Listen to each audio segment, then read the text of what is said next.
What's up, gamers? Welcome back to the channel. Welcome if you're new. Thank you for taking time out of your day to check the video out. We have more PlayStation GTA 6 news, rumors, and leaks to go over and cover here today. Do me a favor before we dive into these topics. If you enjoy the video or find it informative, be sure to leave it a like and consider subscribing to the channel as well if you want more videos like this.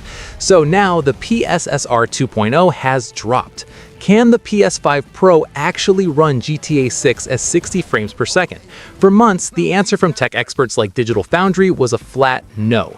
The CPU was too weak, the world was too dense, and Rockstar always prioritizes smooth fidelity mode over frame rate.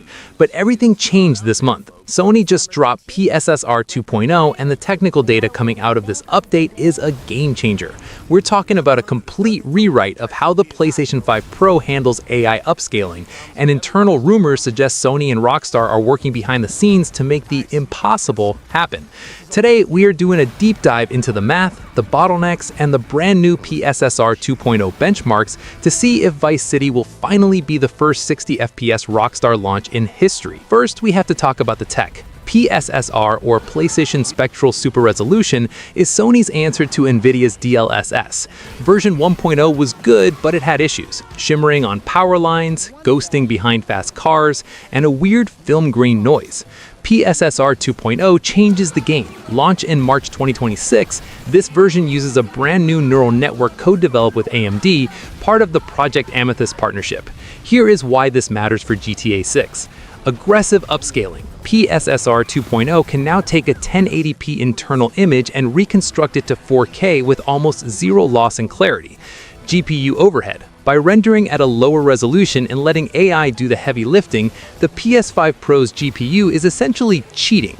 It frees up enough power to handle those massive ray trace global illumination effects we saw in Trailer 1 without tanking the frame rate. If GTA 6 was just a GPU-bound game, PSSR 2.0 would guarantee 60 FPS today. But there's a massive but standing in our way. Let's talk about the CPU.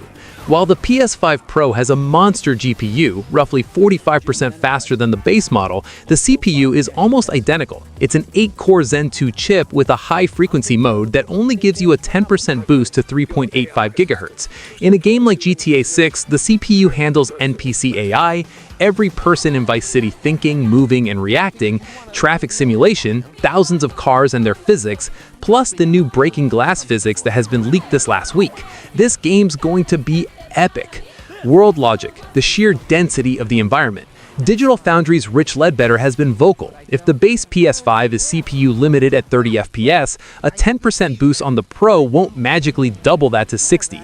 To hit 60 FPS, Rockstar would have to optimize the simulation itself, possibly reducing NPC density or simplifying AI logic in performance mode. However, a new ray of hope appeared this week. Leaks from Detective Seeds, who has a solid track record with PlayStation hardware, suggest Sony is preparing a massive system-level performance update for May 2026. This update is reportedly designed to optimize the PS5 Pro's ultra-low latency mode and introduce frame generation at the system level.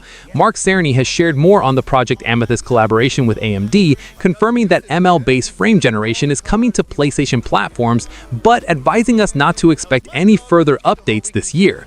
Just to clarify a few things about the collaboration with AMD, the new PSSR uses the same core co-developed algorithm as FSR Redstone's upscaling. To avoid confusion, I'll use the new names today rather than FSR 4, Cerny shared. FSR frame generation is also based on co-developed technology.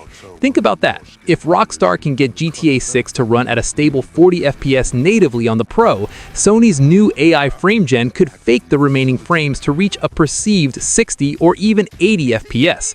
We've seen this work on PC with DLSS 3, and PSSR 2.0 is the foundation for Sony to finally bring this to the living room. So, what will we actually see when the game drops? Based on the technical data, here is the most likely lineup for the PS5 Pro. Fidelity mode, native-ish 4K, 30 FPS with every ray tracing feature turned on, sun shadows, reflections, and GI. Balance mode, 4K via PSSR 2.0, 40 FPS targeting 120Hz displays. This is the sweet spot for responsiveness and visuals. Pro Performance Mode, 4K upscaled from 1080p or 1440p, targeting 60 FPS using PSSR 2.0 and potentially AI frame gen.